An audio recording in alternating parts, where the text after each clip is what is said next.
subnormal. Today, this term is considered outdated. Now they simply call it intellectual disability. It's not a label, but a medical term.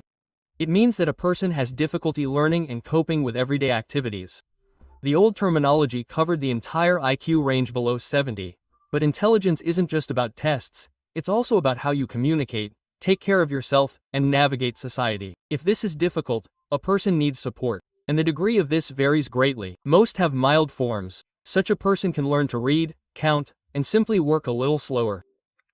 They may need a mentor at work or a clear daily schedule, and then they cope quite well.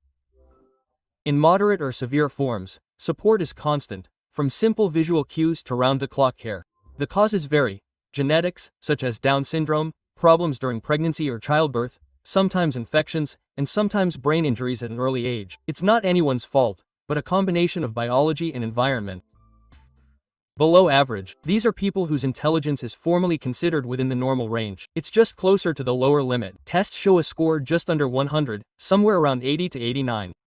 And this already poses certain difficulties. For example, school is more difficult. New topics need to be explained more slowly, more simply, several times in a row. Memorization also occurs more slowly, and abstract concepts like algebra become almost impenetrable. They often choose practical activities, doing things with their hands, specific tasks where the result is immediately visible. In everyday life, such people cope well, but rely a little more on clear instructions and familiar scenarios. If thrown into a chaotic or overly complex situation, they become confused. Interestingly, in society, someone with a below-average intelligence is almost invisible. You might not even guess. You just think, well, a person doesn't really like to read or finds it more difficult to understand a new application. But in the long run, this can affect the career.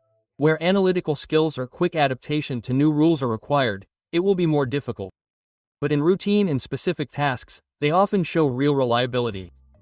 Average is, in fact, the very norm in which most people live. If you look at IQ tests, it is somewhere between 90 and 110 points. But the numbers are conditional. The main thing is that this is the level that allows you to cope with school, work, start a family, and live an ordinary life without much additional support. It is average intelligence that largely determines the structure of society. In schools, programs are designed to be understandable specifically to this group. Most films, news, and advertising are also designed for an average level of perception. Even instructions for household appliances are written based on the assumption that the reader is a person with average intelligence. In practice, average intelligence is the most flexible category. These people can be managers, engineers, teachers, and workers. They have enough intelligence to learn new things, but not such a complex inner world that they become disconnected from society. In a sense, this is the golden mean. Enough to live a full life without unnecessary stress.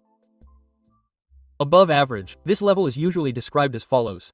A person is smarter than most, but not so smart that one would immediately call them a genius. Based on tests, this is approximately 110 to 119 IQ points, that is, 15 to 20% of the population. Such a person grasps new things faster than others. They can delve deeper into school subjects, easily understand instructions, and adapt to changes more quickly. They often find it easier to study than their classmates. Interestingly, it is precisely this level that often becomes the basis for professional success. People with above-average intelligence more often go to universities, choose specialties that require a little more abstract thinking, for example, medicine, engineering, law. And they often end up being middle class in the good sense of the word. Not necessarily stars, but confident specialists who sustain their jobs. Sometimes those with above-average intelligence feel bored in an environment where everything is too simple. This can be problematic at school. They get distracted because the assignment is too easy, and teachers perceive them as lazy. At work, too, if the tasks are routine, they quickly lose interest. High. Typically, this means an IQ of somewhere between 120 and 129. There aren't that many such people, about 8 to 9% of the population, and these are the same kids who start to stand out even in school. Imagine a lesson going at a normal pace, and most people are just trying to absorb the material, but a person with high intelligence has already understood the topic and asks questions that go beyond the textbook. More connections are formed in their head, not just how to solve a problem, but why it works this way. Such people read complex books not just for show, but because they are genuinely interested. They learn foreign languages more easily and grasp the principles of new technologies faster. In their careers, this often leads to them going into more intellectual professions, scientific, technical, analytical. This is already the category people who can become innovators in their profession, strong leaders, or experts that others look up to. Gifted. If you look at tests, this range is approximately 130 to 144 IQ. Such people only make up about 2% of the population.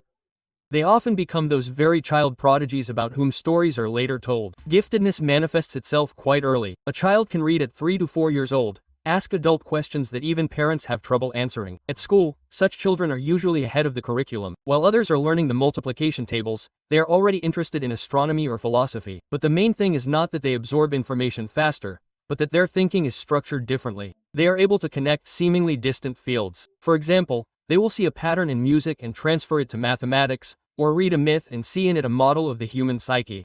They have highly developed abstract and associative thinking. It is interesting that society sometimes does not know what to do with such people. In a regular school, a gifted child is often bored, and as adults, these people may feel like outsiders in a group because their interests seem too complex or clever. Genius. This is a special case. Here we are not talking just about high intelligence, but about people who are at the border of human capabilities. In tests, this is approximately 145 IQ and above. Such people are less than 1%, but even this number is deceptive. A genius is not called everyone with a high IQ, but someone who really creates something new and changes the rules of the game. Imagine Newton or Einstein. These are people who do not just make others smarter, but see the world in a new way. They have the ability to formulate ideas that change science, culture, technology. This is not necessarily only mathematics or physics. Geniuses can be artists, musicians, philosophers, Leonardo da Vinci, Mozart, Picasso, each of them in their own way. Interestingly, geniuses usually go beyond their Einstein's era. When Einstein published articles on the theory of relativity, his contemporaries didn't immediately understand what he was talking about. Many geniuses faced misunderstanding, and sometimes even outright rejection, during their lifetimes. A polymath, a multi-talented individual, is someone who can excel in several fields simultaneously. This is a rare type. People who combine science, art, philosophy, and technology with equal success. Leonardo da Vinci is a classic example. He was simultaneously an artist, engineer, anatomist, and inventor. His intellect and curiosity spanned dozens of fields. Or Mikhail Vasilyevich Lomonosov, who studied physics, chemistry, astronomy, geology, philology, literature, and even founded Moscow State University. The main trait of a polymath is an incredible thirst for knowledge. Such a person doesn't limit themselves to one profession or field. They are constantly exploring new things. And what's surprising is that they don't just know a little about everything, but are capable of making a truly significant contribution to various fields. Polymathiology can, for example, combine ideas from music and mathematics, or from biology and engineering. And at the intersection of science and art, new fields are born. This is their value. They expand horizons where others see only their own discipline.